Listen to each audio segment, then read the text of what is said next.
ধাৰণাক লৈ এটা বিশ্বাসক কেন্দ্ৰ কৰি শস্যৰ এটা বীজৰ দৰে তাৰ আৰম্ভণি। মোৰ তেজতো তেনে এটা ধাৰণাই ঠাই কৰি লৈছিল এটা সময়ত। ওৱান্স আপন এ টাইম।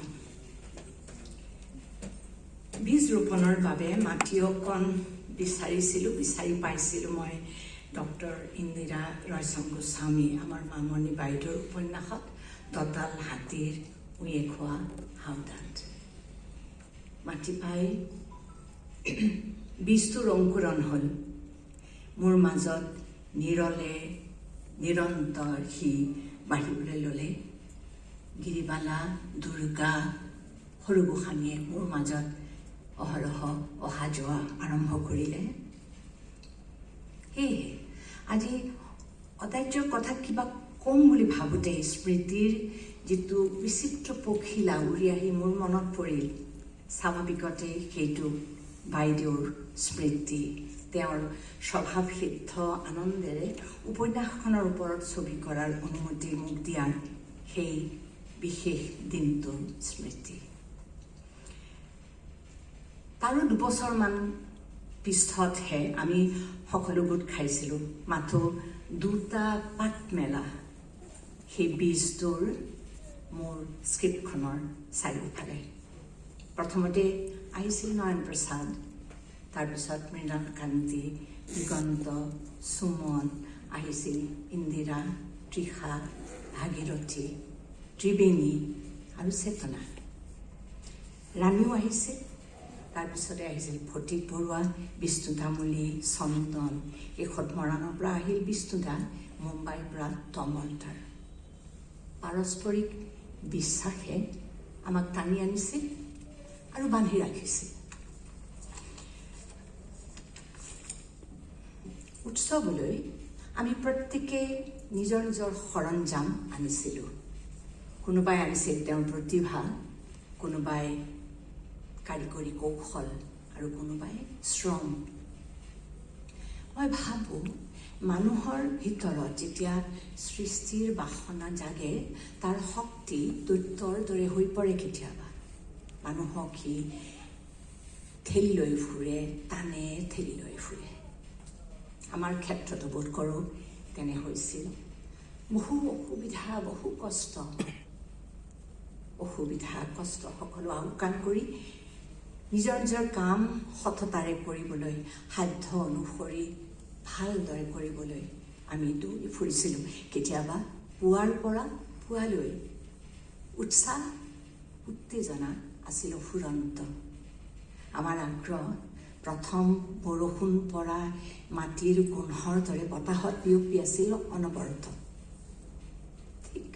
ঠিক যেন এটা উৎসৱেই। কোনোবাই বিচাৰি আনিছিল খেৰ, কোনোবাই তাতে লেপিছিল মাটি, কোনোবাই আঁকিছিল চকু, আন এজনে সানিছিল তাত ৰং।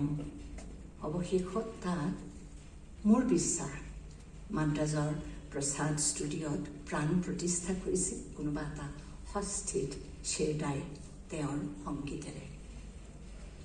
সকলো উৎসৱৰ অনুষ্ঠান এটা সময়ত অন্ত পৰে।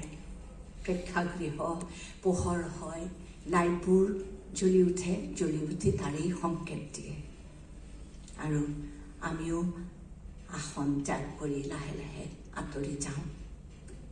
কিন্তু ৰঙা এক্সিট লাইটটো জ্বলাৰ আগতে কেতিয়াবা কোনোবা এজন উঠি যায় আন্ধাৰতে, যেনেকৈ গুচি গৈছিল জীয়াই থকাৰ জলমল আনন্দেৰে আনন্দময়ী মামণি বাইদেউ, ইন্দিৰা দাস মোৰ বাইদেউ।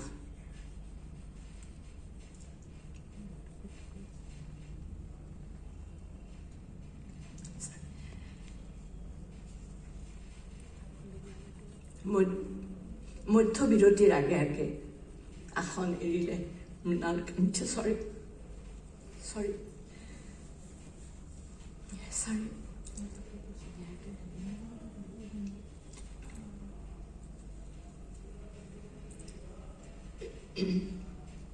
মধ্যবিৰতিৰ আগে আগে আসন এৰিলে মৃণাল কান্তিয়ে। মাত্ৰ এষাৰ সংলাপৰ বাবে, মাত্ৰ সদিচ্ছাৰে বিনা পাৰিশ্ৰমিকে আমাৰ সতে সম্পূৰ্ণ এটা দিন কষ্ট কৰা বীণা প্ৰসাদ বাইদেউ আঁতৰি গ'ল।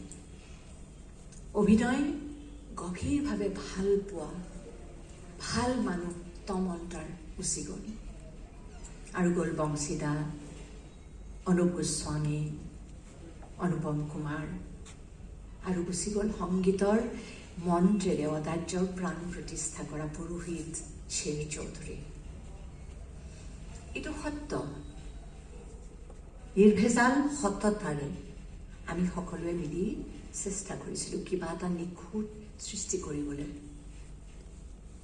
এইটো সত্য যে অদাৰ্য নিখুঁত নহয়, অদাৰ্য ক্লাছিক নহয়, ফাৰ ফ্ৰম ইট। কিন্তু আটাইতকৈ ডাঙৰ সত্যটো যে পাৰফেকশ্যন ঢুকি পোৱাৰ হেঁপাহত আমি অদাৰ্য নিৰ্মাণ কৰিছিলোঁ, আৰু পাৰফেকশ্যনৰ সপোন খেদি খেদি দৌৰি ফুৰা আমাৰ সেই ৰূপালী সময়ছোৱা যেন সময়ৰ সোঁতত সি স্থিৰ হৈ পৰিল।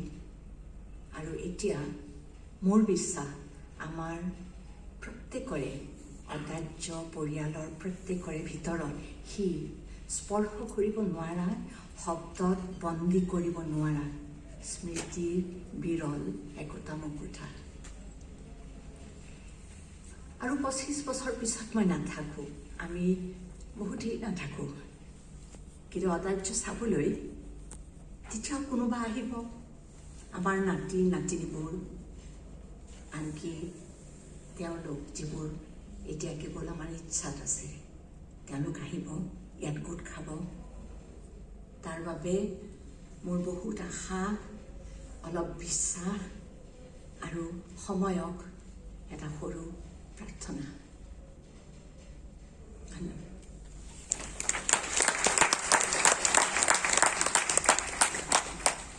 এতিয়া অদাৰ্যৰ